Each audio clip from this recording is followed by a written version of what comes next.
Hi, Hollywood progressive friends. Dick and Linnea back with you again. We saw a fine play this past weekend. It was called God Will Do the Rest. We were blessed to go to the grand opening, the worldwide premiere of it. The playwright was there, Nicholas Pilapil. Uh, if you've been to the LA Theater Center, the Latino Theater Center. It's an old bank building, and the lobby was full of people. It was kind of a celebration for the Latino theater company, and you could see all the founders and the movers and shakers there.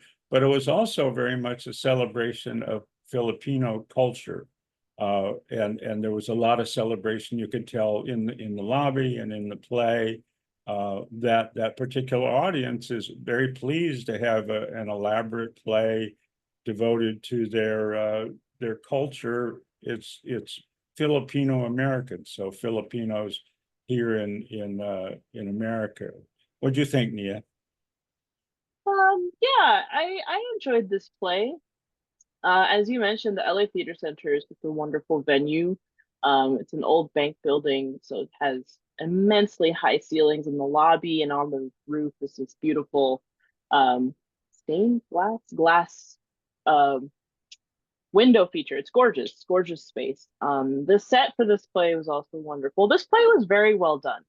I don't want anything I'm about to say um, at all knock this play. I have no qualms with this play. It was very well done. Again, actors put in 120%, and it showed. I thought for the vast majority of it, everything flowed really nicely. I thought the staging was very good for the most part. This was opening night, so it was their first show. I don't know if they did screenings beforehand, but this was their first big show. So there were a couple of slight little bumps and hiccups and things like that, but this cast was on it. They rolled right over them. I'm not sure anyone who didn't know what to look for even would have noticed. The story of this play was very emotional. This is a very slice of life play. Not very, it is. It's a slice of life play. You're essentially a fly on the wall in this Filipino-American household, where the parents in the household are from the homeland, and they came here when they were older, and they have the two kids who were born here, essentially were grew up the vast majority of their lives in America. um, I will say I was sort of bored by this play, not in the sense that I didn't enjoy the story. I was very compelling story. I don't think there was a dry eye in the house. There shouldn't have been, either from tears or from sad emotional crying, from some of the big gotcha moment in it. Um, but it was also just a slice of life sort of play. It was something that you could probably see. Um, well, I can't say that because I was going to say could probably see this at any theater, but the production value wouldn't be the same. But it wasn't. We really enjoy plays that have some sort of social justice meaning behind them. They're telling a story for a reason. There's a point to get across. Trying to share the um, the view of the oppressed to perhaps those who are not themselves oppressed. Like this is a view of a Filipino-American household. However, it wasn't from the lens of any sort of social justice, racial justice um, point of view. It's just sort of seeing this family and all the drama that unfolds, and you have a big family and everyone comes together and all the dirty laundry starts to get pulled out, spilled, shared, all that fun stuff. Um, I also really enjoyed, this was another great, well, the cast was very unique because there was one male actor who played a female character, and it just fit. I grew up with several Filipino-American kids when I went to high school, and I have seen many an auntie that he he got it to a T. He knew who he was playing. I have one of my own, I guess, aunties that I immediately thought of when I saw him. And yeah, a very thoughtfully well thought out play. Part of that was there was an introduction by some of the creative directors, I believe they were, and they were clearly, if not Filipino, they were some sort of Pacific Islander, Asian American uh, descent. So this was written and coming from experience, from, from having lived it themselves and experienced themselves, and that came through. There were a couple of moments that went over all of our heads simply because we didn't know who or what they were talking about, and that wasn't meant for us. And that in itself is beautiful. But I did, at the end of it, I was sort of left wanting for more. We have seen a lot of really good plays that have the social justice tone throughout and have a meaning to them.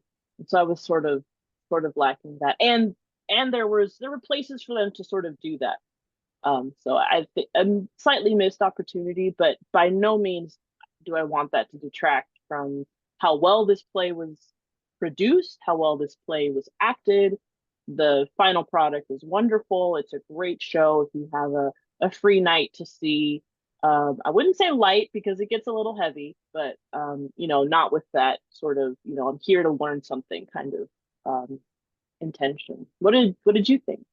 Well, so I disagree a little bit on the social justice. This was clearly a story about immigrants from the Philippines coming to America. This family settles in the Cerritos, and they do talk about their struggles. For example, the father, played by Reggie Lee, was a doctor in the Philippines.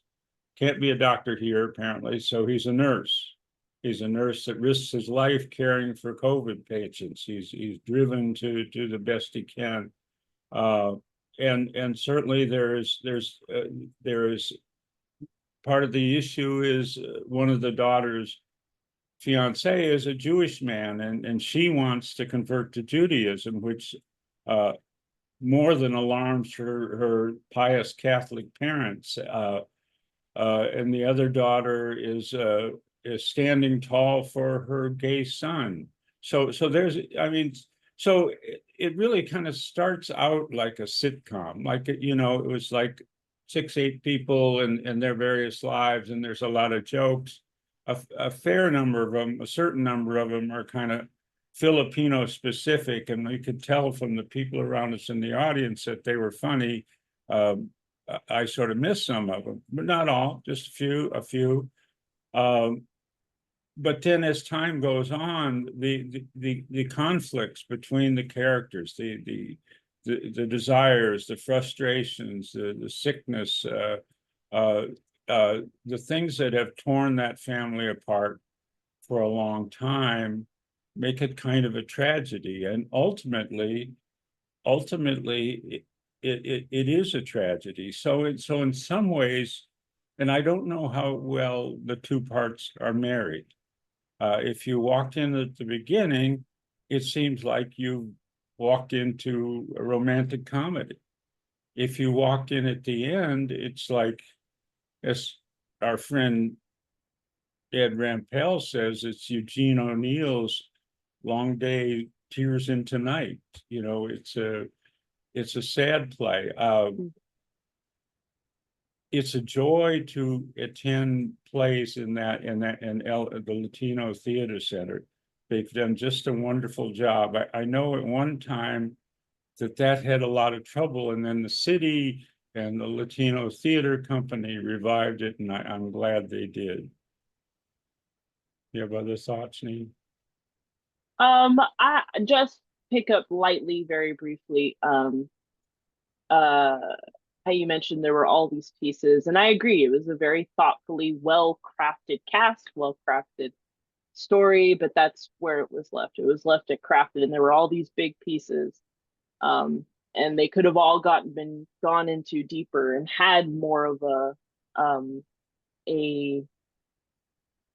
learning moment in them. But they were left as these pieces, important pieces to a very well crafted, well weaved together play, interesting storylines. But it was sort of, you have your what's the word? Not tropes. You have your archetypes, and then you put the archetypes on the board and just kind of moving them around without getting into the nitty-gritty of what those archetypes are and why they are the way they are. That's my only thing. Absolutely gorgeous theater. Like, I'm very happy the company is on the up and up again because they have what 3 or 4 different stages in there, and we've seen all sorts of plays from all sorts of backgrounds. We've seen Latino, African American, now Filipino and Filipino-American plays. So really, and not just the stories, but the playwrights themselves or the people involved in making it seem to be of the same background of whatever it is they're writing about, which is a notable difference to some of the other ones that we've seen. So always happy to see a play here. I would definitely go see that play again. It was definitely an enjoyable one, but more for entertainment value as opposed to intellectual value, I guess. That's the word I'm looking for. Anyway, great show, great place. So, Highly so recommend. here's we talk. I mean, so it runs the standard Thursday, Friday, Saturday, Sunday through September 29th. The female actress, the lead is Rinabeth Apostol, who turns out to be a singer, and that's a key part of the story. And she's a lovely singer. As we're talking here, I wonder if it couldn't have been boiled down by, taking a few minutes off. That's what I was thinking when I was staying there. It's kind of going on and on and on. And that's a part of the fact that they had 3 or 4 or 5 storylines going on at a time, or maybe 8. They all had their own kind of story that they were telling. And that can be interesting, and it was interesting. It can be confusing. I don't think I was confused, but it was like, was it all necessary? Did all those threads have to be there? Maybe.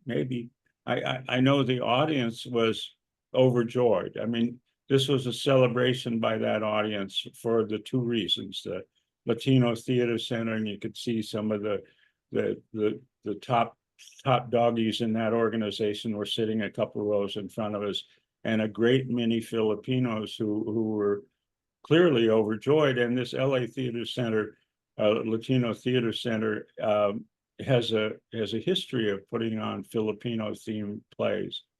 We've seen several and liked them. So I think it was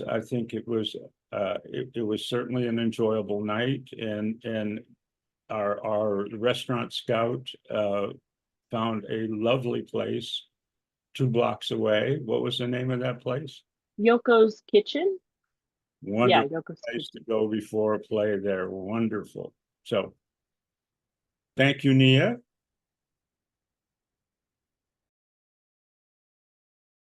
Thank you for sticking around. If you like the LA Progressive content and the discussions we have here, please consider clicking the subscribe button below, and also give us a thumbs up.